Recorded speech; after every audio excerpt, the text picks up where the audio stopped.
वाहिगुरु जी का खालसा वाहिगुरु जी की फतेह। गुरु दर ते हाजिर गुरु सवारे खालसा जी, आप जी वडभागे हो जो 8वें पातशाह बाला प्रीतम सतगुरु जिस डिठै सब दुख जाए, इन्हां अजमतां वडियाइयां दे मालक गुरु हरकृष्ण साहब महाराज जी दे पवित्र चरण छो प्राप्त इतिहासक अस्थान गुरुद्वारा बंगला साहब जी की यात्रा करदियां जुगो जुग अटल छतर चवर तखत दे मालक धन धन श्री गुरु ग्रंथ साहिब पातशाह महाराज जी दे हजूर मनुखा जीवन दीयां घड़ियां नूं सफला कर रहे हो। सतगुरु सारियां दी यात्रा सफल करन। हुण समा है गुरु दरबार दे निजम अनुसार गुरु इतिहास दी चल रही लड़ीवार कथा दा अपनियां मन बिरतियां एकागर करो, रसना पवित्र कर दे एक बार।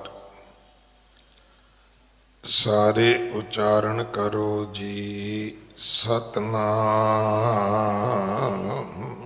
वाहिगुरु जी।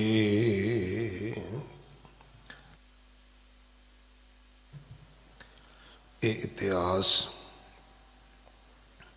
पहले पातशाह जाहर पीर जगत गुरु कल तारण आए श्री गुरु नानक देव महाराज जी का है। प्रसंग है सतगुरां दा समेर पर्बत ते जाना, जोगियां दे गुरु गोरख दा, मछंदर दा, लोहे रीपे दा गुरु जी नूं आके मिलना ते गोष्ट करना। सिख धर्म की ये बहुत वड्डी वडियाई है कि सिख धर्म दे विच विचार चर्चा नूं बहुत वड्डा सतगुरु जी ने थां दिता है। ये अज जाके असी मन्निया है कि दुनिया के वड्डे वड्डे जंग युद्ध भी जदों खत्म होए तो किसी टेबल ते खत्म होए ने, मैदान विच नहीं होए। अखीर जाके जो लिखा पढ़ी होई, जो गलबात होई, जो संधि होई, वो किते टेबल ते बैठ के ही हुई है। बंदूकां चलाउंदियां, तलवारां चलाउंदियां, ढालां खड़काउंदियां कदे कोई जंग खत्म नहीं होया। तो सतगुरु जी ने अपने घर में इस गल नूं बहुत वड्डी थां दिती है। जां इहों कह लीए कि साडा धर्म विचार करन वाला धर्म है। ये किसी दे उपर थोपण वाला, ठोसन वाला, किसी दे उपर स्थापित करन वाला धर्म नहीं है। गुरु नानक दे पिता जी चले ने कल जदों कथा समाप्त होई सी कि सच्चे पातशाह दा चलण दा भाव जिहड़ा सी वो जगत नूं जितण वाले पासे सी। जिहड़ियां असुरी फौजां ने जिहड़ियां उन्हां नूं खत्म करन वाला सी। हुण सतगुरु किहड़े शास्त्र लैके चले ने, इस जगत नूं जितण की गल किवें कीती जा सकती है। वेखो जे आपां कहीए लड़ाई नाल ना औरंगजेब जित सकिया, ਨਾ ਚੰਗੇਜ਼ ਖਾਨ ਜਿੱਤ ਸਕਿਆ, ਨਾ ਕੋਈ ਹਿਟਲਰ ਵਰਗਾ ਆਦਮੀ ਜਿੱਤ ਸਕਿਆ। ਈਵਨ ਸਿਕੰਦਰ ਸਮਰਾਟ ਜਿਹੜਾ ਸੀ, ਦੁਨੀਆ ਨੂੰ ਉਹ ਵੀ ਨਹੀਂ ਜਿੱਤ ਸਕਿਆ,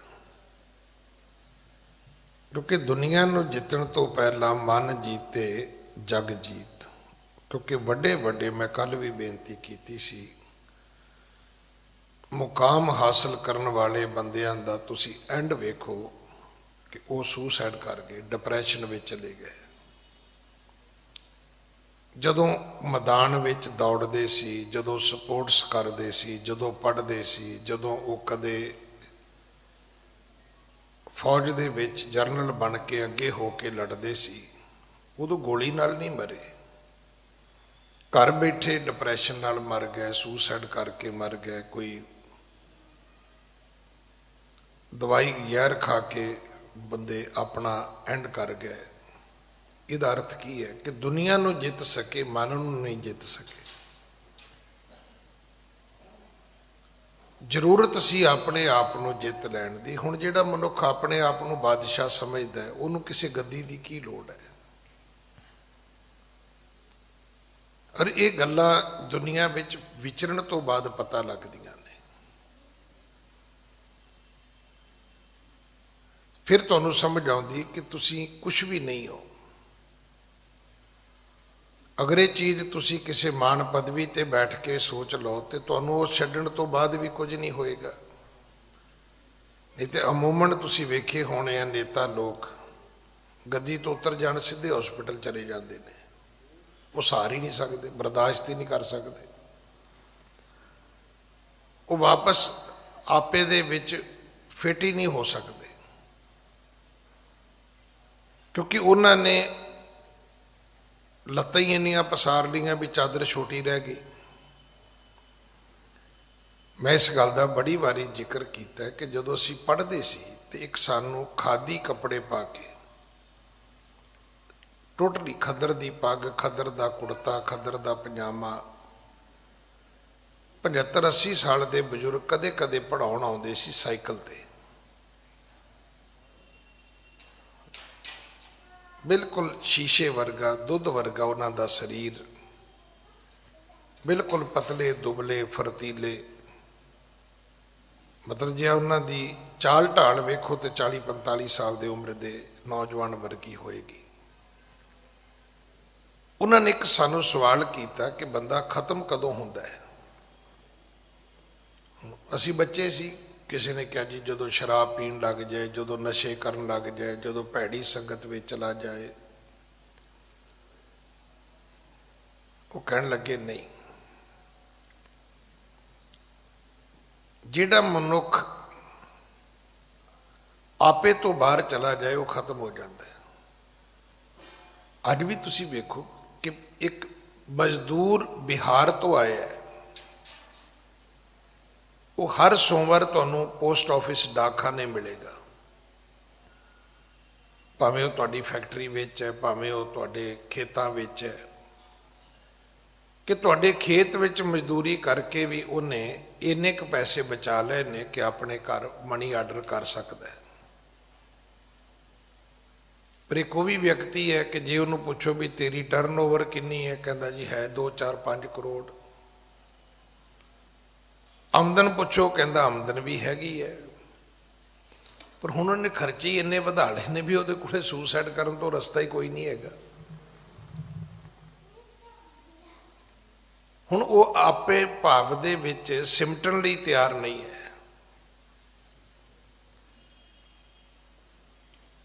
ਦੇਖੋ, ਔਰਤਾਂ ਸੰਸਾਰ ਵਿੱਚ ਬੜੀਆਂ ਹੋਈਆਂ ਨੇ। ਸੀਤਾ ਜੀ ਦੀ ਵਡਿਆਈ ਇਸ ਗੱਲ ਦੀ ਹੈ ਕਿ ਉਹ ਰਾਜੇ ਜਨਕ ਦੇ ਘਰ ਵਿੱਚ ਵੀ ਰਹਿ ਸਕਦੀ ਹੈ, ਤੇ ਉਹ ਰਾਜੇ ਦਸ਼ਰਥ ਦੇ ਘਰ ਵਿੱਚ ਵਿਆਹੀ ਇੱਕ ਯੁਵਰਾਜ ਦੀ ਘਰਵਾਲੀ ਦੇ ਤੌਰ ਤੇ ਵੀ ਰਹਿ ਸਕਦੀ, ਪਰ ਉਹ ਪੰਚਵਟੀ ਵਿੱਚ ਵੀ ਰਹਿ ਸਕਦੀ ਹੈ, 14 ਸਾਲ ਕੱਟ ਸਕਦੀ। ਉਹਦੀ ਵਡਿਆਈ ਇਹ ਹੈ ਕਿ ਜੇ ਬਹੁਤਾ ਸੀ ਤੇ ਬਹੁਤੇ 'ਚ ਰਹਿ ਲਿਆ, ਜੇ ਥੋੜਾ ਸੀ ਤੇ ਥੋੜੇ 'ਚ ਵੀ ਰਹਿ ਲਿਆ। ਸਤਿਗੁਰੂ ਗੁਰੂ ਨਾਨਕ ਦੇ ਪਿਤਾ ਜਦੋਂ ਤੁਰੇ ਨੇ, ਇਸ ਕਥਾ ਨੂੰ ਸੁਣਨ ਦੀ ਲੋੜ ਹੈ। ਉਹ ਇੱਕ ਬੜੀ ਵੱਡੀ ਜੰਗ ਜਿੱਤਣ ਤੁਰੇ ਨੇ। ਸਾਹਮਣੇ ਕੌਣ ਨੇ? ਸਾਹਮਣੇ ਗੋਰਖ ਵਰਗੇ, ਮਛੰਦਰ ਵਰਗੇ, ਲੋਹੇ ਰੀਪੇ ਵਰਗੇ ਵੱਡੇ ਵੱਡੇ ਸਿੱਧ ਜੋਗੀ ਨੇ, ਜਿਨ੍ਹਾਂ ਕੋਲ ਕਰਾਮਾਤਾਂ ਨੇ, ਔਰ ਐਸੀਆਂ ਕਰਾਮਾਤਾਂ ਨੇ ਕਿ ਉਹ ਲਸ਼ਕਰ ਸਵਾਹ ਕਰ ਸਕਦੇ ਨੇ ਸਾੜ ਕੇ। ਹਾਂਜੀ। ਨਾਮ ਕੋ ਭਜਨ, ਨਾਮ ਕੋ ਭਜਨ ਨਿਕੋ ਪਹਿਰ ਸਨਾਹਿ ਤਨ, ਕੋਟਕ ਤਰਕ ਤਰਵਾਰ ਨਾ ਕਟਤ ਹੈ। ਮੇਰੇ ਸਤਿਗੁਰੂ ਨੇ ਇਸ ਜੰਗ ਨੂੰ, ਜਗਤ ਦੀ ਜੰਗ ਨੂੰ ਜਿੱਤਣ ਵਾਸਤੇ ਜਦੋਂ ਤੁਰਨਾ ਕੀਤਾ ਤੇ ਉਹਨਾਂ ਨੇ ਸੰਜੋ ਪਾਇਆ ਹੈ। ਹਰ ਯੋਧਾ ਜਦੋਂ ਜੰਗ ਦੇ ਮੈਦਾਨ ਵਿੱਚ ਜਾਂਦਾ ਹੈ ਤਾਂ ਲੋਹੇ ਦੀ ਇੱਕ ਪੁਸ਼ਾਕ ਪਾਉਂਦਾ ਹੈ। ਲੋਹੇ ਦਾ ਇੱਕ ਬਣਿਆ ਹੋਇਆ, ਜਿਵੇਂ ਟੀ-ਸ਼ਰਟ ਹੁੰਦੀ ਹੈ ਨਾ, ਇਸ ਤਰ੍ਹਾਂ ਦਾ ਉਹਦਾ ਰੂਪ ਹੁੰਦਾ ਹੈ। ਆਪਣੇ ਗਲੇ ਦੇ ਵਿੱਚ ਦੁਸ਼ਮਣ ਤੋਂ ਬਚਣ ਵਾਸਤੇ ਢਾਲ ਦੇ ਤੌਰ ਤੇ ਇੱਕ ਸੰਜੋ ਪਾਉਂਦਾ ਹੈ। ਸਤਿਗੁਰੂ ਕੋਲ ਕਿਹੜਾ ਹੈ? ਲੋਹੇ ਦਾ ਨਹੀਂ ਹੈ। ਸਤਿਗੁਰੂ ਦੇ ਕੋਲ ਪਰਮੇਸ਼ਰ ਦੇ ਨਾਮ ਦਾ ਹੈ। ਨਾਮ ਕੋ ਭਜਨ, ਪਰਮੇਸ਼ਰ ਦੇ ਨਾਮ ਦੀ ਜਿਹੜੀ ਭਜਨ ਬੰਦਗੀ ਹੈ, ਨੀਕੋ ਪਹਿਰ ਸਨਾਤਨ ਕੋਟਕ ਤਰਕ ਤਰਵਾਰ ਨਾ ਕਟਤ ਹੈ। ਇਹ ਉਹ ਸੰਜੋ ਹੈ ਜਿਹਨੂੰ ਕਰੋੜਾਂ ਕਰੋੜਾਂ ਤਰਕ ਅਗਲੇ ਬੰਦੇ ਦੇ ਕੀਤੇ ਕਟਾਕਸ਼ ਕੱਟ ਨਹੀਂ ਸਕਦੇ, ਕਿਉਂਕਿ ਉੱਥੇ ਤੀਰਾਂ ਦੀ ਲੜਾਈ ਤਾਂ ਹੋਣੀ ਨਹੀਂ, ਤਲਵਾਰਾਂ ਦੀ ਤਾਂ ਹੋਣੀ ਨਹੀਂ, ਦਲੀਲਾਂ ਅਪੀਲਾਂ ਦੀ ਲੜਾਈ ਹੋਣੀ ਹੈ, ਵਕੀਲਾਂ ਵਰਗੀ ਬਹਿਸ ਹੋਣੀ ਹੈ। ਬੜੇ ਬੜੇ ਵੱਡੇ ਉਹਨਾਂ ਨੇ ਵਿਚਾਰ ਤੁਹਾਡੇ ਅੱਗੇ ਰੱਖਣੇ ਨੇ, ਸਵਾਲ ਰੱਖਣੇ ਨੇ ਉਹਨਾਂ ਨੇ, ਪਰ ਕੋਈ ਦੁਨੀਆ ਦਾ ਤਰਕ ਐਸਾ ਨਹੀਂ ਜਿਹੜਾ ਗੁਰੂ ਨਾਨਕ ਦੇ ਇਸ ਨਾਮ ਦੇ ਭਜਨ ਵਾਲੇ ਸੰਜੋਗ ਨੂੰ ਕੋਈ ਕੱਟ ਸਕਦਾ ਹੋਵੇ। ਹਾਂਜੀ। ਨੀਵੋ ਮਨ ਰਾਖਨ ਸੇ ਪਰ ਗਹਿ ਹਾਥ ਬਿਖੈ, ਕ੍ਰੋਧ ਰੂਪ ਬਾਣ ਜਾਂ ਕੋ ਛੋਏ ਨਾ ਸਕਤ ਹੈ। ਮਨ ਨੂੰ ਨੀਵਾਂ ਰੱਖਣਾ ਇਹ ਸਤਿਗੁਰੂ ਕੋਲ ਸਿਪਰ ਹੈ। ਜਦੋਂ ਢਾਲ ਤੇ ਤਲਵਾਰ ਦੀ ਲੜਾਈ ਹੁੰਦੀ ਹੈ ਤੇ ਦੁਸ਼ਮਣ ਦੀ ਤਲਵਾਰ ਨੂੰ ਤਲਵਾਰ ਨਾਲ ਨਹੀਂ ਰੋਕਿਆ ਜਾ ਸਕਦਾ, ਢਾਲ ਨਾਲ ਰੋਕਿਆ ਜਾ ਸਕਦਾ। ਖੱਬੇ ਹੱਥ ਵਿੱਚ ਜਿਵੇਂ ਤੌੜੀ ਦੀ, ਕਿਸੇ ਕੁੱਜੇ ਦੀ, ਕਿਸੇ ਘੜੇ ਦੀ ਚਪਣੀ ਹੁੰਦੀ ਹੈ ਨਾ, ਇੱਦਾਂ ਦੇ ਇੱਕ ਵੱਡੇ ਆਕਾਰ ਦੇ ਵਿੱਚ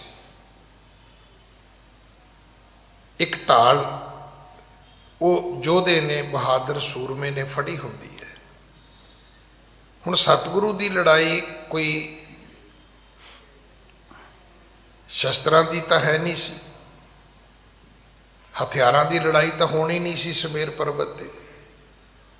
ਜੋਗੀ ਸਿੱਧ ਲੋਕਾਂ ਨੇ ਤਰਕ ਕਰਨੇ ਸੀ, ਉਹਦਾ ਸੰਜੋਗ ਪਾ ਲਿਆ ਨਾਮ ਦੇ ਭਜਨ ਦਾ।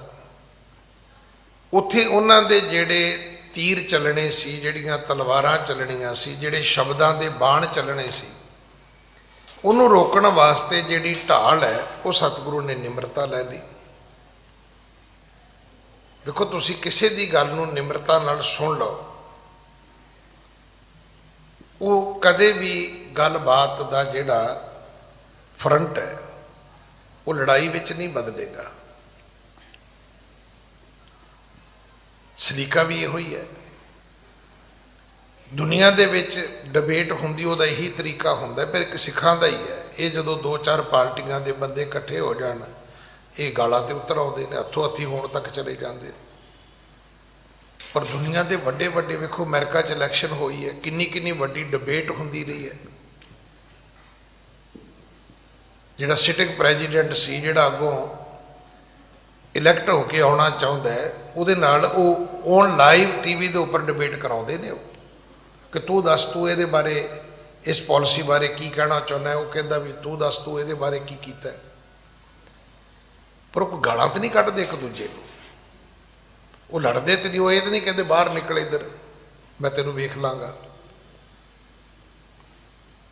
ਅਸੀਂ ਕਿਤੇ ਵੀ ਫਿੱਟ ਨਹੀਂ ਹੁੰਦੇ। ਜੇ ਗੁਰਦੁਆਰੇ 'ਚ ਨਹੀਂ ਹੁੰਦੇ ਤੇ ਖਿਮਾ ਕਰਨਾ, ਅਸੀਂ ਸਮਾਜ ਵਿੱਚ ਵੀ ਫਿੱਟ ਨਹੀਂ ਹੁੰਦੇ,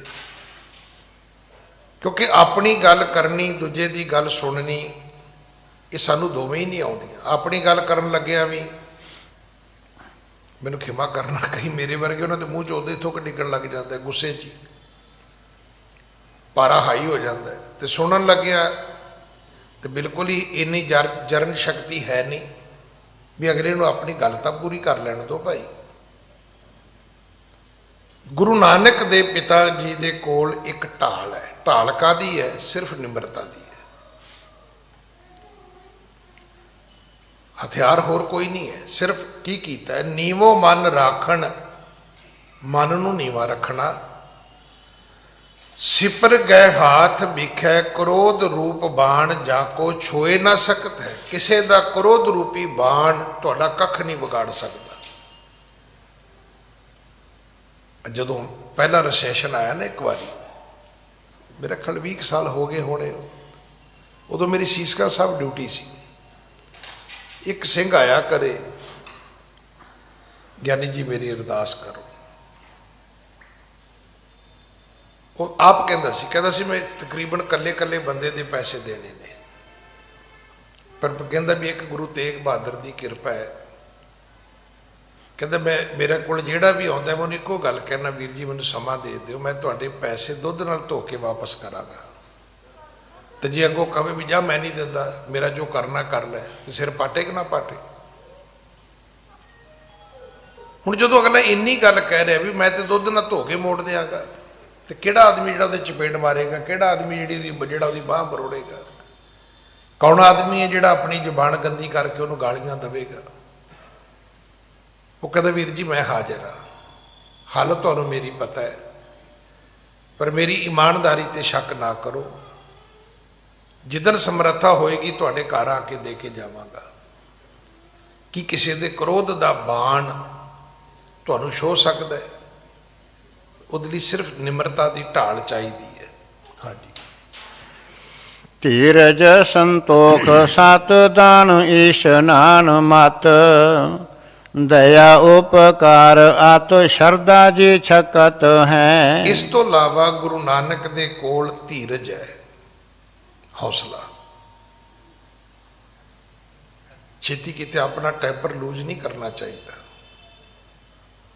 ਕਿਉਂਕਿ ਇਹ ਗੱਲ ਮੰਨ ਲਓ ਕਿ ਜਿਹੜਾ ਆਦਮੀ ਤੁਹਾਡੇ ਸਾਹਮਣੇ ਖਲੋਤਾ ਹੈ ਉਹਦੀਆਂ ਵੀ ਦੋ ਬਾਹਾਂ 'ਚ ਇੱਕੋ ਹੀ ਸਿਰ ਹੈ। ਕਿਸੇ ਦੀਆਂ ਦੋ ਬਾਹਾਂ ਵਿੱਚ ਦੋ ਸਿਰ ਜਾਂ ਚਾਰ ਸਿਰ ਨਹੀਂ ਹੈਗੇ।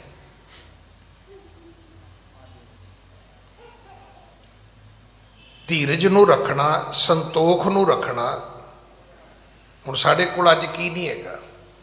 ਆ ਜਿਹੜੇ 2020 'ਚ ਮਰੀ ਡੁੱਬੀ ਜਾਂਦੇ ਨੇ ਲੋਕ, ਕੀ ਹੈ ਵੀ ਸੰਤੋਖ ਰੱਖ ਲਓ, ਨਹੀਂ 1 ਸਾਲ ਕਮਾਇਆ ਤਾਂ ਕੀ ਹੋ ਗਿਆ? ਹਾਏ ਮਰ ਗਏ ਗਿਆਨੀ ਜੀ, ਹਾਏ ਲੁੱਟੇ ਗਏ। ਵੀ ਦੱਸੋ ਗਿਆਨੀ ਜੀ ਚੈੱਕ ਵੰਡਦੇ ਫਿਰਦੇ ਨੇ? ਸੰਤੋਖ ਕਰ ਲਓ। ਮੰਨ ਲਓ ਕਿ 1 ਸਾਲ 'ਚ 1 ਸਾਲ ਨਹੀਂ ਕਮਾਇਆ ਤਾਂ ਕੀ ਹੋ ਗਿਆ? ਅਗਰ ਅਕਲਮੰਦੀ ਦੀ ਗੱਲ ਕਰੀਏ, ਮੈਨੂੰ ਕਈ ਲੋਕਾਂ ਨੇ ਕੰਨ 'ਚ ਕਿਹਾ, ਕਹਿੰਦਾ ਕਈ ਤੇ ਜਾਣ ਕੇ ਵਿਆਹ ਕਰੀ ਜਾਂਦੇ ਨੇ। ਮੈਂ ਕਿਹਾ ਉਹ ਕਿਉਂ? ਕਹਿੰਦਾ ਖਰਚਾ ਬਚੀ ਜਾਂਦਾ। ਉਹ ਤਾਂ ਖੁਸ਼ ਹੀ ਬੜੇ ਨੇ। ਜਿਨ੍ਹਾਂ ਦਾ 1.5-2 ਕਰੋੜ ਖਰਚੇ ਤੇ ਵਿਆਹ ਤੇ ਲੱਗਣਾ ਸੀ, ਜੋ ਨਾ ਵੀ 1.5-2 ਕਰੋੜ ਕਮਾਉਣ ਇਸ ਸਾਲ 'ਚ, ਤੇ ਉਹਨਾਂ ਨੂੰ ਕੀ ਫਰਕ ਪੈਂਦਾ? ਵਿਆਹ ਫਰੀ 'ਚ ਹੋ ਗਿਆ। ਹੁਣ ਤੇ ਰਿਸ਼ਤੇਦਾਰ ਨੂੰ ਸੱਦੋ ਤਾਂ ਵੀ ਨਹੀਂ ਆਉਂਦੇ। ਅੱਗੇ ਅਗਲੇ ਆਪ ਟੈਲੀਫੋਨ ਕਰਦੇ ਸੀ ਵੀ ਦੱਸੋ ਜੀ ਕਿਹੜੇ ਹੋਟਲ 'ਚ ਸਾਡੇ ਕਮਰੇ ਬੁੱਕ ਕਰਾਏ ਨੇ। ਹੁਣ ਕਹੋ ਜੀ ਕਮਰੇ ਬੁੱਕ ਕਰਾਏ ਨੇ, ਕਹਿੰਦੇ ਨਹੀਂ ਜੀ ਰਹਿਣ ਦਿਓ ਜੀ, ਤੁਹਾਨੂੰ ਪਤਾ ਹੀ ਮੇਰੀ ਉਮਰ ਥੋੜ੍ਹੀ ਜਿਹੀ 60 ਸਾਲ ਤੋਂ ਉੱਪਰ ਹੈ। ਅੱਗੇ ਤੁਸੀਂ ਹੱਥ ਜੋੜਦੇ ਸੀ ਵੀ ਥੋੜੇ ਰਿਸ਼ਤੇਦਾਰ ਆਇਓ, ਹੁਣ ਅਗਲੇ ਹੱਥ ਜੋੜਦੇ ਨੇ ਵੀ ਨਾ ਹੀ ਸੱਦੋ ਸਾਨੂੰ। ਸਾਰੀ ਜਿਹੜੀ ਪ੍ਰੋਬਲਮ ਉਹ ਸੰਤੋਖ ਦੀ ਹੈ। ਫਿਰ ਆਪਾਂ ਕਹਿੰਦੇ ਜੀ ਧਰਮ ਨੂੰ ਮੰਨਦੇ, ਕਿਹੜੇ ਧਰਮ ਨੂੰ ਮੰਨਦੇ? ਨਾ ਗੱਲ ਸੁਣਨ ਦਾ ਧੀਰਜ ਹੈ, ਨਾ ਸਾਡੇ ਅੰਦਰ ਸੰਤੋਖ ਹੈ, ਨਾ ਸਾਡੇ ਅੰਦਰ ਸੱਤ ਹੈ ਕਿ ਅਸੀਂ ਸੱਚ ਬੋਲਣ ਦੀ ਸ਼ਕਤੀ ਰੱਖਦੇ ਹਾਂ। ਸ਼ਰਾਬੀ ਨੂੰ ਗੁਰਮੁਖ ਕਹਿੰਦੇ ਆ, ਚੋਰ ਨੂੰ ਮਹਾਪੁਰਖ ਕਹਿੰਦੇ ਅਸੀਂ। ਕੀ ਕਦੇ ਮਾੜੇ ਨੂੰ ਮਾੜਾ ਕਹਿ ਸਕੇ ਅਸੀਂ? ਭੈੜੇ ਅਸੀਂ ਐਡੇ ਵੀ ਚੰਗੇ ਬੰਦੇ ਦੀ ਵੀ ਵਿਰੋਧਤਾ ਕਰਦੇ ਜੇ ਸਾਡੇ ਅੰਦਰ ਈਰਖਾ ਹੈ ਤਾਂ।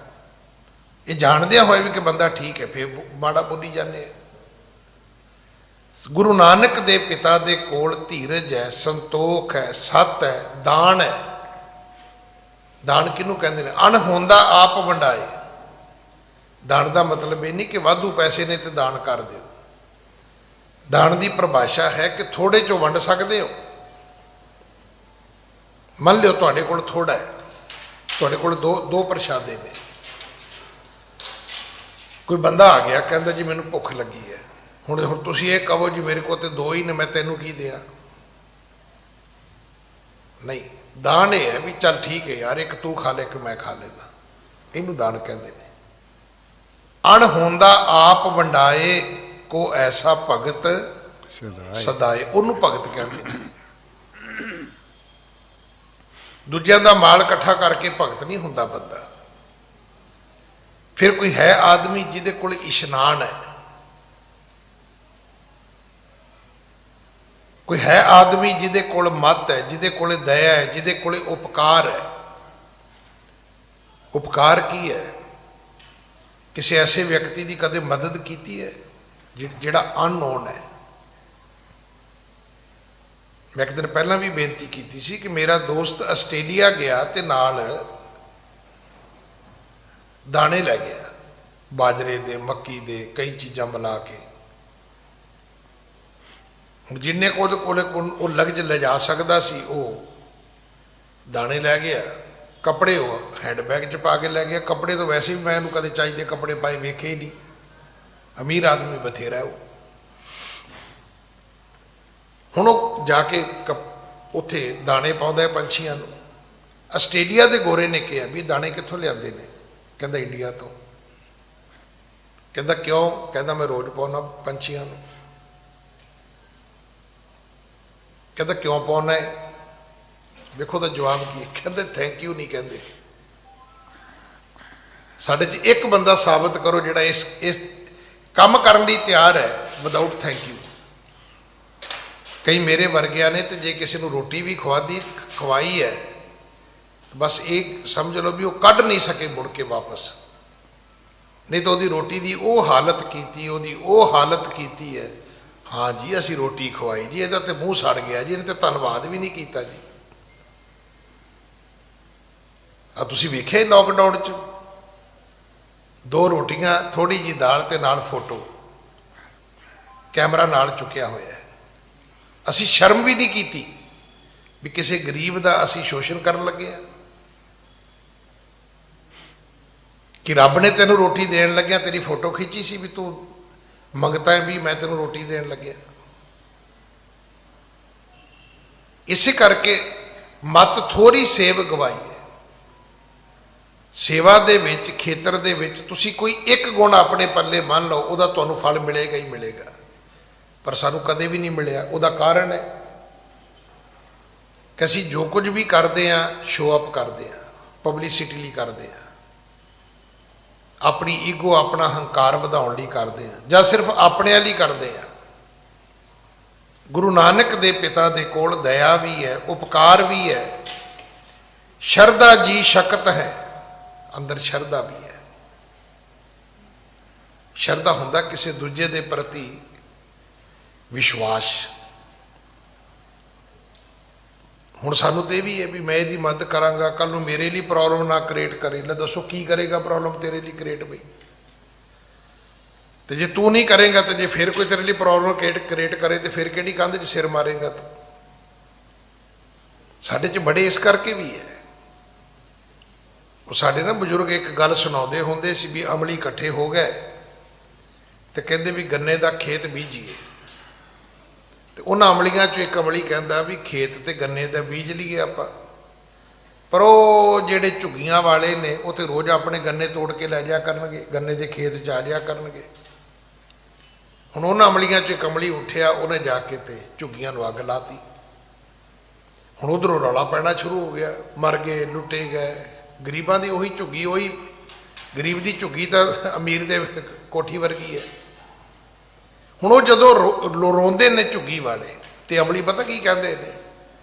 ਕਹਿੰਦਾ ਉਦੋਂ ਵੀ ਤਾਂ ਸਾਡੇ ਗੰਨੇ ਚੁੱਕਦੇ ਹੁੰਦੇ ਸੀ ਤੁਸੀਂ, ਵੀ ਗੰਨੇ ਬੀਜੇ ਕਿਸੇ ਨਹੀਂ, ਗੰਨੇ ਦੀ ਖੇਤੀ ਹੋਈ ਕਿਸੇ ਦੀ ਨਹੀਂ ਅਜੇ, ਗਰੀਬਾਂ ਦੀਆਂ ਝੁੱਗੀਆਂ ਐਵੇਂ ਹੀ ਸਾੜਤੀਆਂ।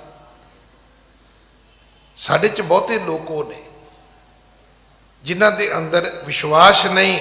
ਤੂੰ ਆਪਣੇ ਗੁਰੂ ਤੇ ਵਿਸ਼ਵਾਸ ਕਰ। ਇਹ ਬਹੁਤ ਵੱਡਾ ਸ਼ਬਦ ਹੈ। ਜੇ ਤੁਰੇ ਫਿਰਦੇ ਪੜ੍ਹ ਸਕੋ ਤੇ ਪੜ੍ਹ ਲਿਆ ਕਰੋ ਕਿ ਹੋਏਗਾ ਖਸਮ ਲਏਗਾ ਰਾਖ। ਜੇ ਮੇਰਾ ਮਾਲਕ ਹੋਏਗਾ ਤੇ ਮੇਰੀ ਰਾਖੀ ਕਰੇਗਾ। ਜੇ ਹੋਏਗਾ ਤਾਂ ਹੈ ਹੀ ਉਹ, ਬਾਕੀ ਹੈ ਹੀ ਕੁਝ ਨਹੀਂ ਹੈ। ਬਾਕੀ ਤੇ ਅੱਜ ਹੈਗਾ ਬੰਦਾ, ਕੱਲ ਕੋਈ ਨਹੀਂ ਹੈਗਾ। ਬਾਕੀ ਦਾ ਕੋਈ ਸੱਚ ਨਹੀਂ ਹੈ। ਹਾਂਜੀ। ਧਰਮ ਤੇ ਆਦ ਜੋਦਾ ਔਰ ਵੱਡੇ ਵੱਡੇ ਸੰਗ, ਜੀਤ ਬੇ ਕੋ ਮੋਹ ਮਾਰ ਮਾਰ ਹੀ ਰਟਤ ਹੈ। ਗੁਰੂ ਨਾਨਕ ਦੇ ਪਿਤਾ ਕੋਲ ਧੀਰਜ, ਸੰਤੋਖ, ਸਤ, ਦਾਨ, ਇਸ਼ਨਾਨ, ਮਤ, ਦਇਆ, ਉਪਕਾਰ, ਨਿਮਰਤਾ ਤੇ ਭਜਨ ਤੇ ਧਰਮ। ਧਰਮ ਤੇ ਆਦ ਜੋਦਾ ਔਰ ਵੱਡੇ ਚੜੇ ਸੰਗ, ਜੀਤ ਬੇ ਕੋ ਮੋਹ ਮਾਰ ਮਾਰ ਹੀ ਰਟਤ ਹੈ। ਤੇ ਜਿੱਤਣ ਕਿਨੂੰ ਚੱਲੇ ਨੇ? ਮੋਹ ਨੂੰ। ਸਭ ਤੋਂ ਵੱਡਾ ਦੁਸ਼ਮਣ ਹੈ ਸਾਡਾ ਮੋਹ।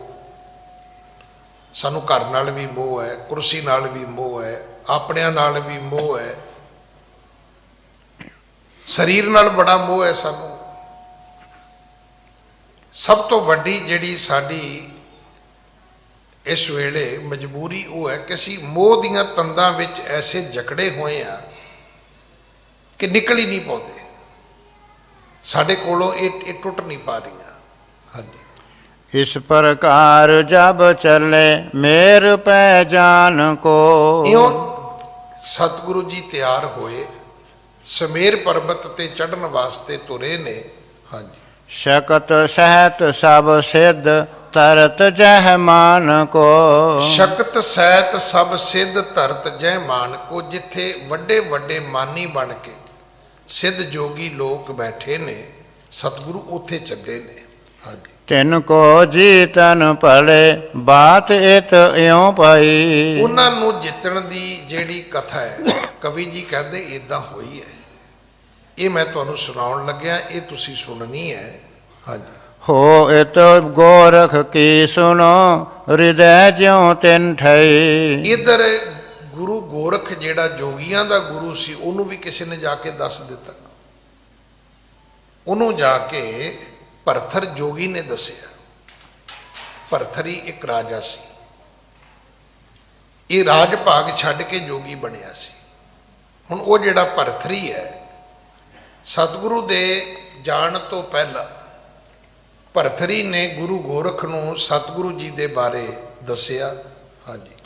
ਭਰਥਰ ਪੂਰਬ ਜਬ ਮਿਲਿਓ ਸੁਣੇ ਬਚਨ ਤਤ ਸਾਰ। ਭਰਥਰ ਨੇ ਇਸ ਤੋਂ ਪਹਿਲਾਂ ਇਹ ਸਾਰੇ ਜਿਹੜੇ ਤਤ ਸਾਰ ਬਚਨ ਸੀ, ਇਹ ਜਾ ਕੇ ਗੁਰੂ ਗੋਰਖ ਨੂੰ ਸੁਣਾਏ ਸੀ, ਦੱਸੀ ਸੀ। ਉਹਨੇ ਆਪਣੀ ਹੋਈ ਬੀਤੀ, ਹੱਡ ਬੀਤੀ, ਜਗ ਬੀਤੀ। ਕਿਉਂਕਿ ਜਿਹੜਾ ਭਰਥਰੀ ਹੈ ਉਹ ਸਤਿਗੁਰੂ ਜੀ ਨੂੰ ਪਹਿਲਾਂ ਮਿਲ ਚੁੱਕਿਆ ਹੈ। ਹਾਂਜੀ। ਗੋਰਖ ਢਿੱਡ ਗਮਨਿਓ ਤਬੈ ਬੰਦਿਓ ਪਦ ਸਿਰ ਧਾਰ। ਇਹਨੇ ਜਾ ਕੇ ਗੁਰੂ ਗੋਰਖ ਨੂੰ ਮੱਥਾ ਟੇਕਿਆ ਭਰਥਰੀ ਨੇ, ਕਿਉਂਕਿ ਗੁਰੂ ਸੀ। ਨਮਸਕਾਰ ਕੀਤੀ ਹੈ, ਉਹਦੇ ਪੈਰਾਂ ਤੇ ਸਿਰ ਰੱਖਿਆ। ਹਾਂਜੀ।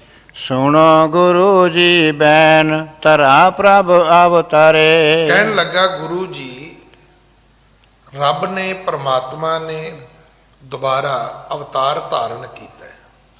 ਹੁਣ ਇਹ ਉਹਨੂੰ ਜਾ ਕੇ ਨੌਲੇਜ ਦੇ ਰਿਹਾ, ਗਿਆਨ ਦੇ ਰਿਹਾ। ਇਹ ਉਹਨੂੰ ਜਾ ਕੇ ਦੱਸਣ ਦੀ ਕੋਸ਼ਿਸ਼ ਕਰ ਰਿਹਾ ਹੈ, ਕਿਉਂਕਿ ਗੁਰੂ ਨਾਨਕ ਸਾਹਿਬ ਨੂੰ ਮਿਲਿਆ ਸੀ।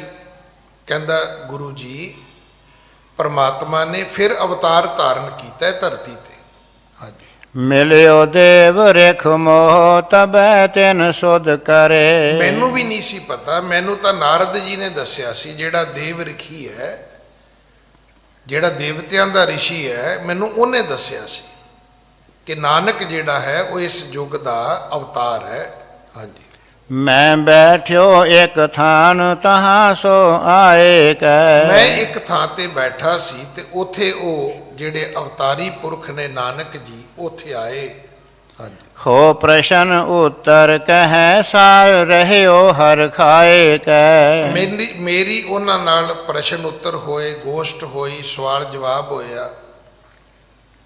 ਤੇ ਰਹਿਓ ਹਰ ਖਾਏ ਕਹਿਣ ਲੱਗਾ, ਉਹਨੇ ਗੁੱਸਾ ਨਹੀਂ ਕੀਤਾ। ਹੁਣ ਜਦੋਂ ਤੁਸੀਂ ਗੱਲਬਾਤ ਦੇ ਵਿੱਚ ਗੁੱਸੇ ਹੁੰਦੇ ਹੋ, ਇਹ ਤੁਹਾਡੀ ਸਭ ਤੋਂ ਪਹਿਲੀ ਜਿਹੜੀ ਹੈ ਉਹ ਹਾਰ ਹੈ। ਵੀ ਅਗਲਾ ਗੱਲ ਕਰਦਾ, ਤੁਸੀਂ ਵੀ ਗੱਲ ਕਰੋ।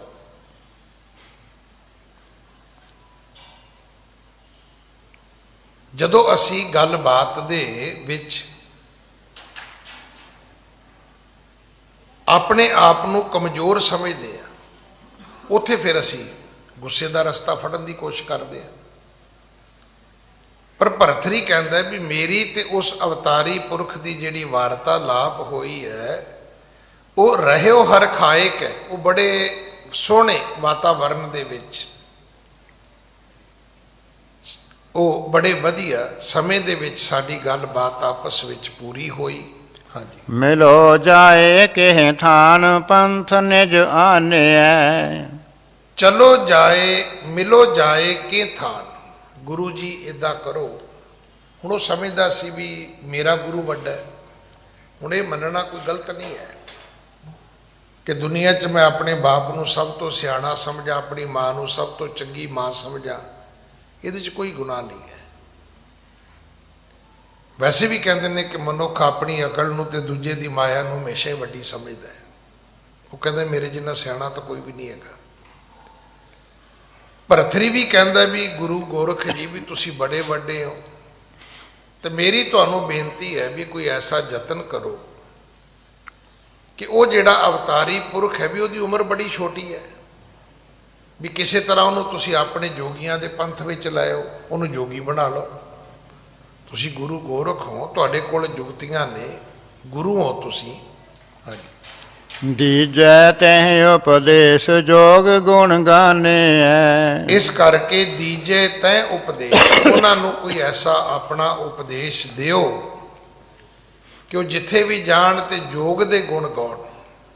ਭਾਵ ਸਾਡੇ ਧਰਮ ਨੂੰ ਪ੍ਰਚਾਰਨ, ਸਾਡੇ ਧਰਮ ਦਾ ਪ੍ਰਸਾਰ ਕਰਨ। ਹਾਂਜੀ, ਪੂਜੈ ਜਗਤ ਵਿਸਾਲ ਆਪ ਕੋ ਬਿਦਤ ਹੀ। ਤੁਹਾਨੂੰ ਸਾਰਾ ਸੰਸਾਰ ਪੂਜਦਾ ਹੈ, ਤੁਹਾਨੂੰ ਸਾਰੇ ਸੰਸਾਰ ਦੇ ਲੋਕ ਪੂਜਦੇ ਨੇ, ਵੱਡਾ ਕਹਿੰਦੇ ਨੇ।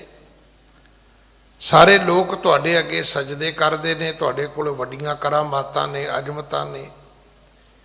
ਤੇ ਤੁਸੀਂ ਇੱਦਾਂ ਕਰੋ ਵੀ ਤੁਸੀਂ ਉਹਨਾਂ ਨੂੰ ਆਪਣੇ ਪੰਥ ਵਿੱਚ ਲੈ ਕੇ ਆਓ, ਤੁਸੀਂ ਉਹਨਾਂ ਨੂੰ ਆਪਣੇ ਧਰਮ ਦੇ ਵਿੱਚ ਲੈ ਕੇ ਆਓ। ਫਿਰ ਉਹ ਕੀ ਹੋਏਗਾ, ਉਹਦਾ ਸਾਨੂੰ ਲਾਭ ਹੋਏਗਾ। ਲਿਖਿਆ ਭਾਈ ਗੁਰਦਾਸ ਨੇ, ਸਿੱਧੀ ਮਨੈ ਵਿਚਾਰਿਆ ਕਿਵ ਦਰਸ਼ਨ ਇਹ ਲੇਵੈ ਬਾਲਾ। ਬਾਲੇ ਤੋਂ ਭਾਵੇਂ ਬਾਲਕ, ਐਸਾ ਜੋਗੀ ਕਲੀ ਮੈਂ ਹਮਰੇ ਪੰਥ ਕਰੇ ਉਜਿਆਲਾ। ਇਹੋ ਜਿਹਾ ਇੰਟੈਲੀਜੈਂਟ, ਇਹੋ ਜਿਹਾ ਹੋਣਹਾਰ, ਇਹੋ ਜਿਹਾ ਸਿਆਣਾ ਪੁਰਖ ਸਾਡੇ ਪੰਥ ਵਿੱਚ ਆਏਗਾ ਤੇ ਸਾਡੇ ਪੰਥ ਨੂੰ ਅੱਗੇ ਲੈ ਕੇ ਜਾਏਗਾ। ਹਾਂਜੀ, ਹੋ ਸੋ ਜਸ ਹੋਏ ਵਿਸਤਾਰ ਬ੍ਰਹਮੰਡੈ ਜੈ ਤਹੀ। ਇਸ ਕਰਕੇ ਪੂਰੀ ਦੁਨੀਆ ਵਿੱਚ ਸਾਡਾ ਸੁਜਸ ਹੋਵੇਗਾ, ਪੂਰੇ ਬ੍ਰਹਿਮੰਡ ਵਿੱਚ ਸਾਡੀ ਸ਼ੋਭਾ ਹੋਵੇਗੀ। ਸਾਡੀ ਤੋਂ ਭਾਵ ਜੋਗੀਆਂ ਦੀ, ਸਿੱਧਾਂ ਦੀ। ਹਾਂਜੀ, ਯੋ ਨ ਲਖੋ ਮਨ ਮਾਹੇ ਪ੍ਰਭੂ ਕਿਉ ਮਗ ਪਰੇ। ਇਸ ਕਰਕੇ ਯੋ ਨਾ ਲਖੋ ਮਨ ਮਾਹੇ ਪ੍ਰਭੂ ਕਿਉ ਮਗ ਭਰੇ। ਉਹ ਇਹ ਨਹੀਂ ਜਾਣਦੇ ਕਿ ਇਹ ਤਾਂ ਆਪ ਪਰਮਾਤਮਾ ਹੈ, ਇਹ ਤੁਹਾਡੇ ਰਸਤੇ ਕਿਵੇਂ ਤੁਰੇਗਾ ਭਾਈ। ਹੁਣ ਦੋ ਅਣਜਾਣ ਆਪਸ ਵਿੱਚ ਗੱਲਾਂ ਕਰਦੇ ਨੇ, ਕਿਉਂਕਿ ਉਹ ਆਪਣੇ ਆਪ ਨੂੰ ਜਾਣਦੇ ਨੇ ਨਾ, ਗੁਰੂ ਨਾਨਕ ਸਾਹਿਬ ਨੂੰ ਤਾਂ ਜਾਣਦੇ ਨਹੀਂ। ਅਸੀਂ ਜਦੋਂ ਵੀ ਗੱਲ ਕਰਦੇ ਹਾਂ, ਹੁਣ ਜਿਵੇਂ ਮੈਂ ਇੱਥੇ ਬੈਠਾ, ਬੜੇ ਲੋਕਾਂ ਨੂੰ ਭਰਮ ਹੁੰਦਾ ਹੈ, ਗਿਆਨੀ ਜੀ ਤੁਸੀਂ ਉਹਨੂੰ ਜਾਣਦੇ ਹੋਵੋਗੇ ਅਮਕੇ ਮੰਤਰੀ ਨੂੰ। ਮੈਂ ਕਿਹਾ ਜੀ ਬਿਲਕੁਲ ਜਾਣਦਾ, ਪਰ ਮੇਰੀ ਇੱਕ ਮਜਬੂਰੀ। ਕਹਿੰਦਾ ਕਿ ਮੈਂ ਕਿਹਾ ਮੈਨੂੰ ਉਹ ਨਹੀਂ ਜਾਣਦਾ। ਮੇਰੇ ਜਾਣਨਾ, ਮੈਨੂੰ ਪੁੱਛ ਲਓ ਜਿਹੜਾ ਮਰਜੀ ਮਿਨਿਸਟਰ ਕਿਹੜਾ ਹੈ, ਨਹੀਂ ਹੋਏਗਾ ਤਾਂ ਟੈਲੀਫੋਨ ਤੋਂ ਪੁੱਛ ਲਾਂਗੇ ਆਪਾਂ ਵੀ ਫਲਾਣਾ ਮੰਤਰੀ ਹੈ। ਮੇਰੇ ਜਾਣਨ ਨਾਲ ਕੀ ਫਰਕ ਪੈਂਦਾ ਕਿ ਅਗਲਾ ਜਾਣਦਾ ਤੁਹਾਨੂੰ। ਹੁਣ ਇਹ ਦੋ ਅਣਜਾਣ ਵਿਅਕਤੀ ਜਾਣਦੇ ਹੀ ਨਹੀਂ ਗੁਰੂ ਨਾਨਕ ਸਾਹਿਬ ਦੇ ਬਾਰੇ ਵੀ ਉਹ ਕੌਣ ਹੈ।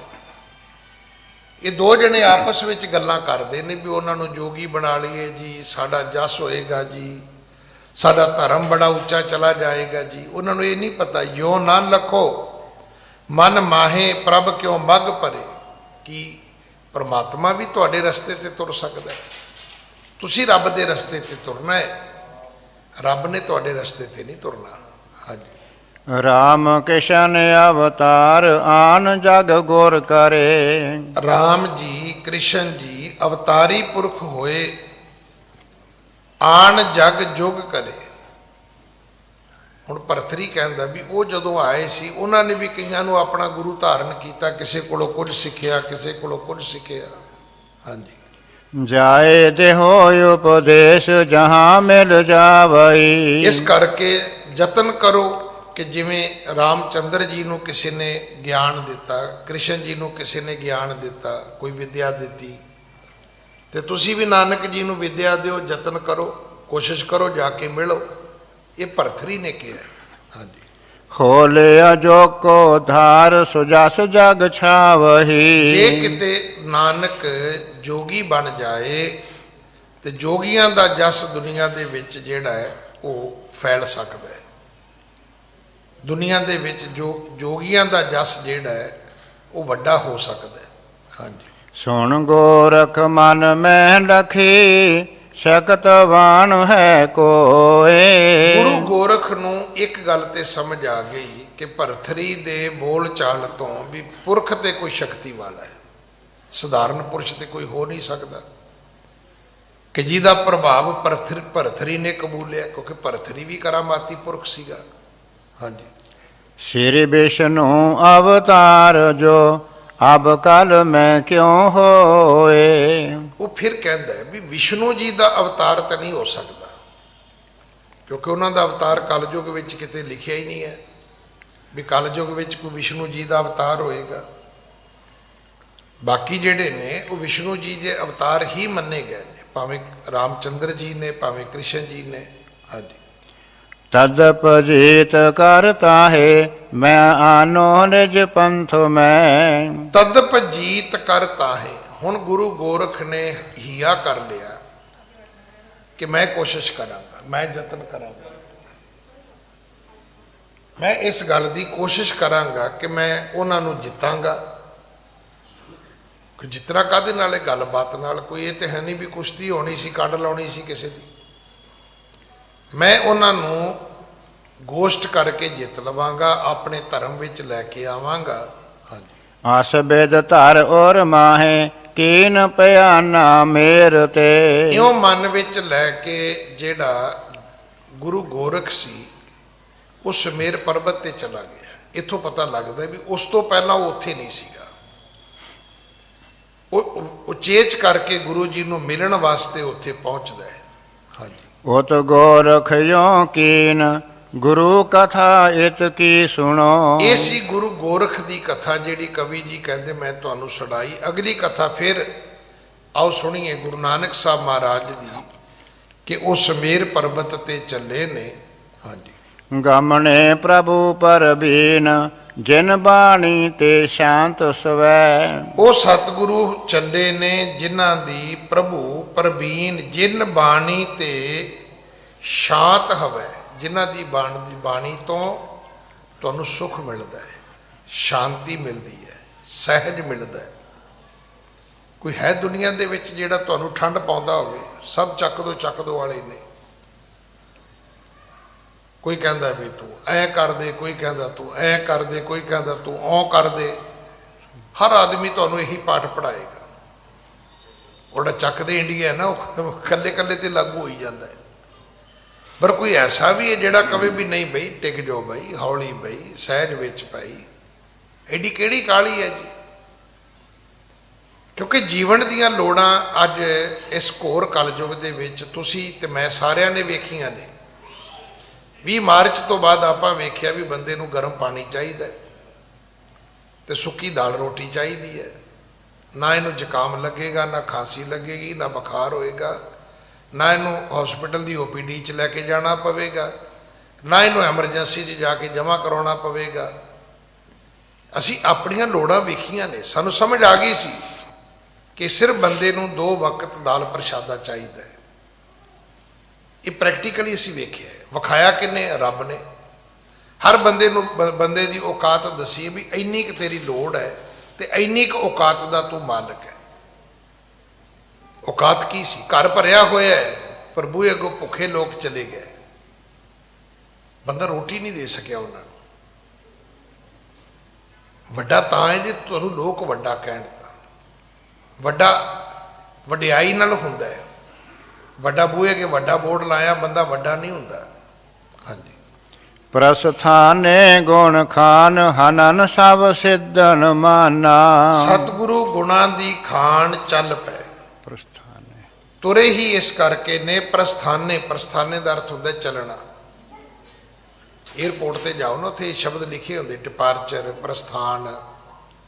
ਇਹ ਉੱਥੇ ਕੋਈ ਹਿੰਦੀ ਦਾ ਵਰਡ ਹੈ, ਕੋਈ ਅੰਗਰੇਜ਼ੀ ਦਾ ਸ਼ਬਦ ਹੈ, ਲਿਖੇ ਹੁੰਦੇ ਨੇ ਉੱਥੇ। ਗੁਰੂ ਜੀ ਪ੍ਰਸਥਾਨੇ ਨੇ, ਚੱਲੇ ਨੇ। ਕਿੱਥੇ? ਸਮੇਰ ਪਰਬਤ ਤੇ। ਕਾਹਦੇ ਲਈ ਚੱਲੇ ਨੇ? ਹਨਨ ਸਭ ਸਿੱਧਨ ਮਾਨਾ। ਸਿੱਧਾਂ ਦਾ ਮਾਣ ਤੋੜਨ ਚੱਲੇ ਨੇ, ਉਹਨਾਂ ਦੀ ਜਗ੍ਹਾ ਖੋਣ ਨਹੀਂ ਚੱਲੇ। ਇਹ ਨਹੀਂ ਕਿ ਉਹਨਾਂ ਤੋਂ ਪਹਾੜ ਖਾਲੀ ਕਰਾਉਣਾ ਹੈ।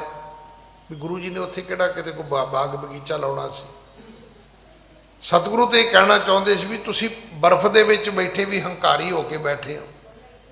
ਬੈਠੇ ਤੁਸੀਂ ਬਰਫ਼ ਦੇ ਵਿੱਚ ਹੋ, ਠੰਡੀ ਥਾਂ ਤੇ ਉਬਲੇ ਫਿਰਦੇ ਹੋ ਤੁਸੀਂ।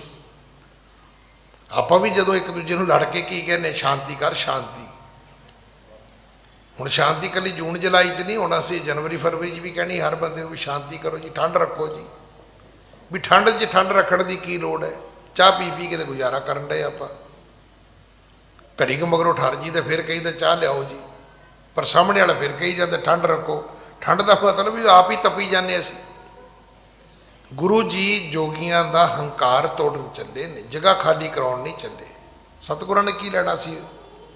ਉਹਨੂੰ ਸਮਝਾਉਣ ਚੱਲੇ ਨੇ ਕਿ ਇੰਨਾ ਕੁਝ ਪਾ ਕੇ ਵੀ ਤੁਸੀਂ ਕਿਤੇ ਨਹੀਂ ਪਹੁੰਚੇ ਭਾਈ। ਹਾਂਜੀ। ਗਏ ਹਿਮਾਚਲ ਊਰਦ ਦੇਖ ਬੋਲਿਓ ਮਰਦਾਨਾ। ਸਤਿਗੁਰੂ ਜਦੋਂ ਹਿਮਾਲਿਆ ਪਰਬਤ ਤੇ ਗਏ ਤੇ ਕੀ ਵੇਖਿਆ ਭਾਈ ਮਰਦਾਨੇ ਨੇ? ਉੱਥੇ ਤਾਂ ਬਰਫ਼ ਹੀ ਬਰਫ਼ ਹੈ। ਹਾਂਜੀ। ਸੇਤ ਹੀ ਸੇਤ ਸਥਾਨ ਜਹਾਂ ਕਹਿ ਸਰਬ ਦਿਸਾਵੇਂ। ਹਰ ਪਾਸੇ ਬਰਫ਼ ਹੀ ਬਰਫ਼ ਹੈ। ਤੇ ਭਾਈ ਮਰਦਾਨਾ ਬੜਾ ਹੈਰਾਨ ਹੋਇਆ। ਹੁਣ ਜਿਹੜੇ ਅਸੀਂ ਲੋਕ ਐਸੇ ਇਲਾਕਿਆਂ ਵਿੱਚ ਰਹਿੰਦੇ ਆ ਜਿੱਥੇ ਬਰਫ਼ ਨਹੀਂ ਹੁੰਦੀ, ਸਾਡੇ ਲਈ ਤਾਂ ਬੜੀ ਵੱਡਾ ਕਰੇਜ ਹੁੰਦਾ ਹੈ। ਜਿਹੜੇ ਲੋਕ ਬਰਫ਼ਾਂ ਦੇ ਦੇਸ਼ ਵਿੱਚ ਰਹਿੰਦੇ ਨੇ, ਬਰਫ਼ ਨਾਲ ਖੇਡਦੇ ਤੁਹਾਨੂੰ ਨਹੀਂ ਕਦੇ ਮਿਲਣਗੇ। ਸਾਡੇ ਬੰਦੇ ਕਿਤੇ ਬਰਫ਼ ਪਈ ਵੇਖ ਲੈਣ ਤੇ ਉੱਥੇ ਜਾ ਕੇ ਫਿਰ ਐ ਖੇਡਦੇ ਨੇ ਜਿਵੇਂ ਵਾਲੀਬਾਲ ਖੇਡੀਦਾ, ਇੱਕ ਦੂਜੇ ਨੂੰ ਗੋਲੇ ਬਣਾ ਕੇ ਸੁੱਟਣਗੇ। ਭਾਈ ਮਰਦਾਨੇ ਨੇ ਬਰਫ਼ ਵੇਖੀ ਤੇ ਬੜਾ ਹੈਰਾਨ ਹੋਇਆ। ਬਰਫ਼ ਵੇਖੀ ਨਹੀਂ ਸੀ ਕਦੇ। ਹੁਣ ਉਹ ਸਤਿਗੁਰੂ ਗੁਰੂ ਨਾਨਕ ਸਾਹਿਬ ਪਿਤਾ ਮਹਾਰਾਜ ਨੂੰ ਪੁੱਛਦੇ ਨੇ। ਹਾਂਜੀ। ਰਚਨਾ ਏ ਭਗਵੰਤ ਹਿਰਦੇ ਕਛ ਸਮਝ ਨ ਆਵੇ। ਕਹਿਣ ਲੱਗੇ ਪ੍ਰਭੂ ਕੀ ਪਰਮਾਤਮਾ ਦੀ ਕੀ ਰਚਨਾ ਹੈ? ਇੱਕ ਉਹ ਥਾਂ ਹੈ ਜਿੱਥੇ ਬਰਫ਼ ਕੋਈ ਨਹੀਂ, ਇੱਕ ਉਹ ਥਾਂ ਹੈ ਜਿੱਥੇ ਬਰਫ਼ ਉੱਥੇ ਮਿੱਟੀ ਕੋਈ ਨਹੀਂ। ਦੇਖੋ ਨਾ, ਐਸੀਆਂ ਥਾਵਾਂ ਵੀ ਨੇ ਜਿੱਥੇ ਪਾਣੀ ਹੈ ਉੱਥੇ ਰੇਤ ਕੋਈ ਨਹੀਂ, ਜਿੱਥੇ ਰੇਤ ਉੱਥੇ ਪਾਣੀ ਕੋਈ ਨਹੀਂ।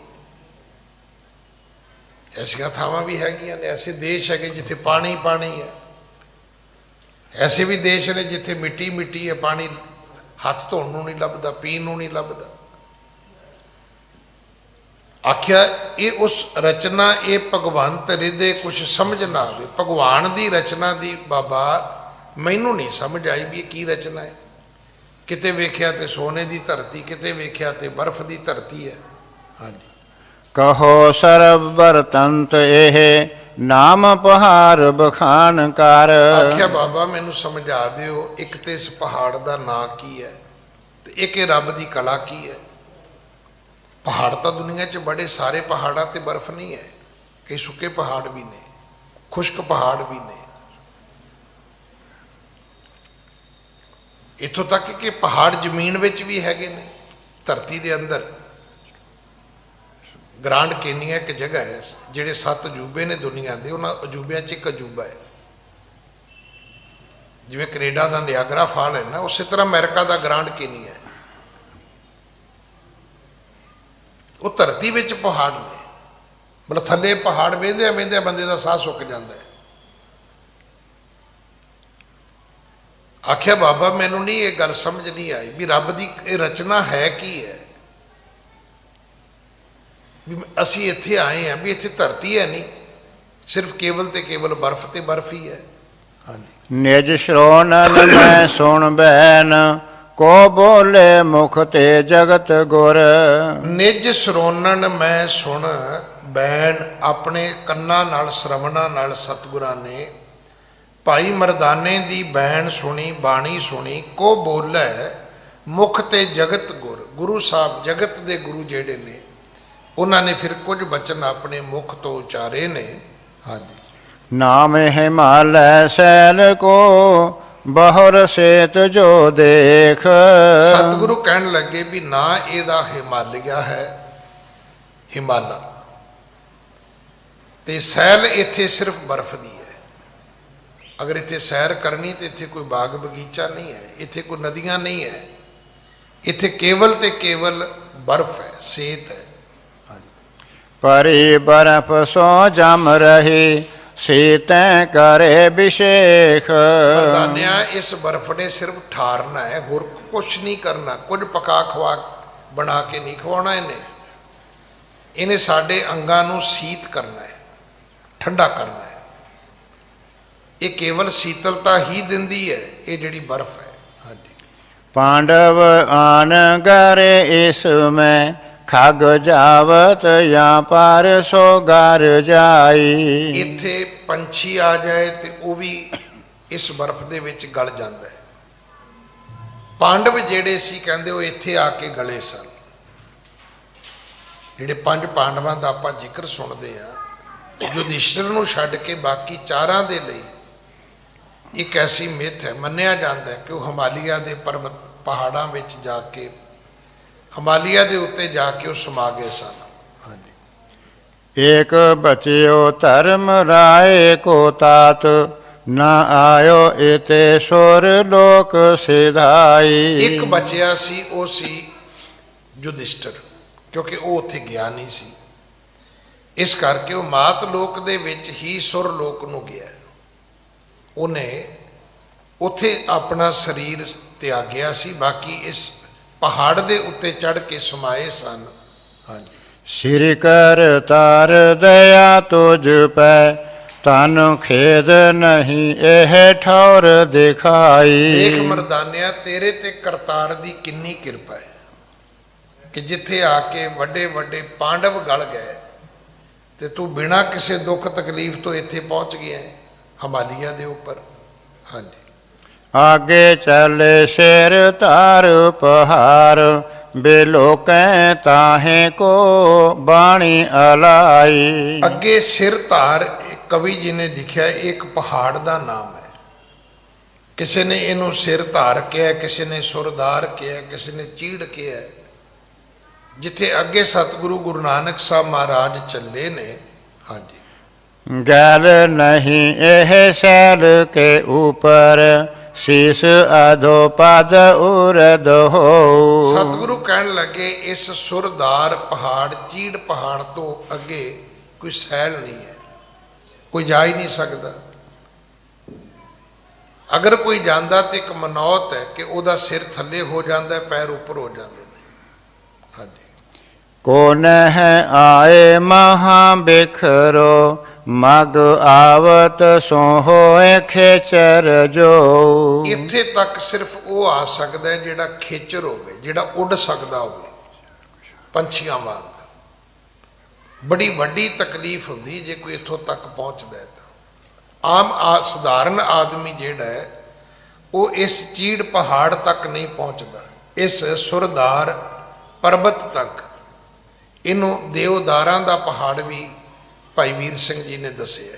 ਹਾਂਜੀ। ਸੇਵਕ ਸ਼ਾਮ ਸਦਾ ਸੁਖ ਧਾਮ, ਪਣੇ ਅਬਿਰਾਮ ਸੁਣੇ ਹਮ ਦੋ। ਸਤਿਗੁਰੂ ਜਿਹੜੇ ਸੇਵਕਾਂ ਨੂੰ ਸ਼ਰਨ ਦੇਣ ਵਾਲੇ ਨੇ, ਸੁੱਖਾਂ ਦੇ ਦਾਤੇ ਨੇ, ਸੁੱਖਾਂ ਦੇ ਧਾਮ ਨੇ, ਘਰ ਨੇ, ਉਹ ਅਬਿਰਾਮ ਸੁੰਦਰ ਬਚਨ ਸਤਿਗੁਰੂ ਸੁਣਾਉਂਦੇ ਨੇ। ਤੇ ਭਾਈ ਬਾਲਾ ਕਹਿੰਦਾ ਵੀ ਮੈਂ ਤੇ ਮਰਦਾਨਾ ਤੇ ਬਾਲਾ ਅਸੀਂ ਦੋਵੇਂ ਸੁਣਦੇ ਹਾਂ। ਗੋਰਖ ਆਏ ਗਇਓ ਟਿਗ ਤਾਂ ਛਿਨ, ਵਾਕ ਉਚਾਰਤ ਹੋ ਤੁਮਕੋ। ਇੱਥੇ ਫਿਰ ਗੁਰੂ ਜੀ ਦਾ ਮਿਲਾਪ ਹੁੰਦਾ ਹੈ ਪਹਿਲਾਂ ਗੋਰਖ ਨਾਲ। ਉਹ ਆ ਕੇ ਸਤਿਗੁਰੂ ਜੀ ਨੂੰ ਮਿਲਿਆ। ਗੋਰਖ ਆਏ ਗਇਓ ਟਿਗ ਤਾਸ਼ਿਨ ਵਾਕ ਉਚਾਰਤ ਹੋ ਤੁਮ ਕੋ। ਆਉਂਦਿਆਂ ਉਹਨੇ ਪਹਿਲਾਂ ਪੁੱਛਿਆ ਵੀ ਤੁਸੀਂ ਕੌਣ ਹੋ। ਦੇਖੋ ਇਹ ਗੁੱਸਾ ਨਹੀਂ ਕਰਨਾ ਚਾਹੀਦਾ। ਕੋਈ ਮੈਨੂੰ ਪੁੱਛੇ ਤੁਸੀਂ ਕੌਣ ਹੋ, ਮੈਨੂੰ ਦੱਸਣਾ ਚਾਹੀਦਾ ਮੈਂ ਕੌਣ ਆ।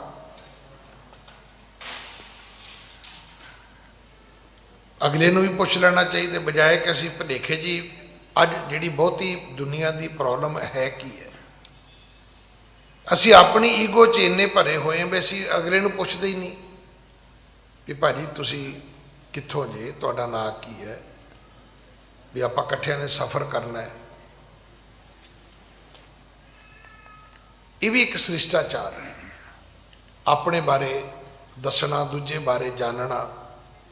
ਹੁਣ ਅਸੀਂ ਕਹਿੰਦੇ ਵੀ ਨਹੀਂ ਜੀ ਇਹ ਸਾਡੀ ਪ੍ਰਾਈਵੇਸੀ, ਇਹਦੇ 'ਚ ਮੇਰੀ ਪਰਸਨਲ ਲਾਈਫ ਹੈ, ਤੂੰ ਕੌਣ ਹੁੰਦਾ ਹੈ, ਤੇਰਾ ਕੀ ਮੀਨਿੰਗ ਹੈ, ਤੂੰ ਮੈਨੂੰ ਪੁੱਛੇ ਵੀ ਮੈਂ ਕੌਣ ਹਾਂ ਜੀ। ਗੁਰੂ ਗੋਰਖ ਨੇ ਪਹਿਲਾ ਸਵਾਲ ਇਹ ਕੀਤਾ ਵੀ ਤੁਸੀਂ ਕੌਣ ਹੋ। ਹਾਂਜੀ। ਕੌਣ ਤੁਮ ਨਾਮ ਦੇਸ਼ ਛੋਰੇ ਆਇਓ ਕੌਣ ਨਾਮ, ਕੌਣ ਤੇਰੀ ਜਾਤ ਕੀਓ ਕਿਤ ਕੋ ਭਿਆਨ ਹੈ। ਕੌਣ ਤੁਮ ਨਾਮ, ਤੁਹਾਡਾ ਨਾਂ ਕੀ ਹੈ। ਦੇਸ਼ ਛੋਰ ਆਇਓ,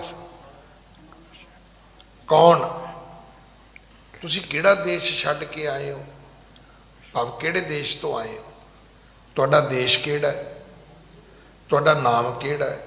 ਕੌਣ ਤੇਰੀ ਜਾਤ, ਤੁਹਾਡੀ ਜਾਤੀ ਕੀ ਹੈ। ਕੀ ਉਹ ਕਿਤ ਕੋ ਭਿਆਨ ਹੈ, ਵੀ ਹੁਣ ਸਮੇਰ ਪਰਬਤ ਤੇ ਆ ਗਏ, ਅੱਗੇ ਕਿੱਥੇ ਜਾਣਾ ਹੈ। ਮਤਲਬ ਇਸ ਤੋਂ ਅਗਲਾ ਪ੍ਰੋਗਰਾਮ ਕੀ ਹੈ। ਜੇ ਆਪਾਂ ਇਹ ਕਹੀਏ ਨਾ ਵੀ ਉਹਦਾ ਮਤਲਬ ਵੀ ਅੱਗੇ ਰਾਹ ਬੰਦ ਹੈ ਜੀ, ਬੰਦ ਰਾਹ ਬੰਦ ਹੈ ਨਾ, ਬੰਦਾ ਤੇ ਬੰਦ ਨਹੀਂ ਹੋਇਆ ਨਾ ਅਜੇ, ਵੀ ਕਿਤੇ ਤੇ ਜਾਏਗਾ ਜਾਂ ਤੇ ਤੋਂ ਪਿਛਾਂਹ ਮੁੜੇਗਾ। ਉਸ ਦਾ ਭਾਵ ਇਹ ਸੀ ਵੀ ਅੱਗੋਂ ਤੁਸੀਂ ਕੀ ਕਰਨਾ ਚਾਹੁੰਦੇ ਹੋ। ਹਾਂਜੀ। ਗੈਲ ਨਾ ਬਸੁੰਦਰਾ ਪ੍ਰਕਾਸ਼ੇ ਮਾਰ ਤਾਂਡਨ ਹੈ, ਦੇਖੇ ਡਰ ਲਾਗੇ ਆਗੇ ਰਾਖਸ਼ ਭਿਆਨ ਹੈ। ਕਹਿਣ ਲੱਗਾ ਗੈਲ ਨਾ ਬਸੁੰਦਰਾ, ਕਹਿਣ ਲੱਗਾ ਜੀ ਇੱਥੇ ਕੋਈ ਧਰਤੀ ਵਰਗੇ ਰਾਹ ਤੇ ਹੈ ਨਹੀਂ, ਬਰਫ ਹੀ ਬਰਫ ਹੈ। ਪ੍ਰਕਾਸ਼ੇ ਮਾਰ ਤੰਡ ਨਹੀਂ, ਇੱਥੇ ਕੋਈ ਸੂਰਜ ਵੀ ਬਹੁਤਾ ਨਹੀਂ ਚੜ੍ਹਦਾ। ਦੇਖੇ ਡਰ ਲਾਗੇ ਆਗੇ ਰਾਕਸ਼ ਭਿਆਨ ਹੈ, ਇੱਥੇ ਤੇ ਡਰ ਹੀ ਡਰ ਲੱਗਦਾ ਆਸੇ ਪਾਸੇ ਕਿ ਜੇ ਕੋਈ ਦਿਸਿਆ ਵੀ ਤੇ ਤੁਹਾਨੂੰ ਰਾਕਸ਼ਸ ਹੀ ਦਿਸੇਗਾ, ਉਹਦੇ ਨਾਲ ਹੀ ਤੁਹਾਡੀ ਭੇਂਟ ਹੋਏਗੀ, ਵਾਹ ਪਵੇਗਾ। ਹਾਂਜੀ। कैसे जाओ आगे पीछे हटो अब भागे जाओ, को ना दुख लागे मम बचन जे मान है। ਗੋਰਖ ਕਹਿਣ ਲੱਗਾ ਵੀ ਅੱਗੇ ਕਿੱਥੇ ਜਾਣਾ ਹੈ, ਅੱਗੇ ਤੇ ਰਸਤਾ ਹੀ ਬੰਦ ਹੈ, ਤੇ ਮੇਰੀ ਗੱਲ ਜੇ ਮੰਨੋ ਤੇ ਪਿੱਛੇ ਮੁੜ ਜਾਓ ਤੇ ਤੁਹਾਨੂੰ ਕੋਈ ਦੁੱਖ ਨਹੀਂ ਹੋਏਗਾ, ਭਾਵੇਂ ਮੇਰੀ ਜ਼ਿੰਮੇਵਾਰੀ, ਮੁੜ ਜਾਓ ਪਿੱਛੇ ਤੁਸੀਂ। ਹੁਣ ਇਹ ਵੀ ਇੱਕ ਥਿਊਰੀ ਹੈ। ਉਹ ਕਹਿੰਦੇ ਵੀ ਮਾਰੇ ਨਾਲੋਂ ਭਜਾਇਆ ਚੰਗਾ ਹੈ। ਹੁਣ ਉਹਨੂੰ ਪਤਾ ਤੇ ਸੀ ਵੀ ਉਹ ਗਾਂਹ ਜਾਏਗਾ, ਤੇ ਕਿਉਂਕਿ ਇਹਨੇ ਜੇ ਧਰਤੀ ਜਿੱਤੀ ਹੈ ਤੇ ਜੇਤੇ ਨੇ ਪਹਾੜ ਵੀ ਲੈਣੇ ਨੇ। ਵੇਖੋ ਬਾਬੇ ਨਾਨਕ ਦੀ ਵਡਿਆਈ ਇਹ ਹੈ ਕਿ ਗੜ ਬਗਦਾਦ ਨਵਾਏ ਕੈ ਮੱਕਾ ਕਾਬਾ ਆਣ ਨਵਾਇਆ। ਹੁਣ ਇਹ ਗੁਰੂ ਗੋਰਖ ਦੀ ਇੱਕ ਥਿਊਰੀ ਹੈ ਕਿ ਉਹ ਤੁਹਾਨੂੰ ਉੱਥੋਂ ਹੀ ਮੋੜਨਾ ਚਾਹੁੰਦਾ ਹੈ। ਹੁਣ ਇਹਦੇ ਲਈ ਉਹਨੂੰ ਬਹੁਤੇ ਬਹਿਸ ਵਾਸੇ ਦੀ ਲੋੜ ਨਹੀਂ ਹੈ। ਹੁਣ ਸਾਨੂੰ ਬਹੁਤੇ ਕੰਮ ਕਰਨੇ ਆਉਂਦੇ ਨਹੀਂ। ਹੁਣ ਕੰਮ ਕਰਨ ਦਾ ਇਹ ਵੀ ਇੱਕ ਤਰੀਕਾ ਵੀ ਬੰਦਾ ਮੋੜ ਦਿਓ, ਆਪੇ ਠੀਕ ਹੋ ਗਿਆ।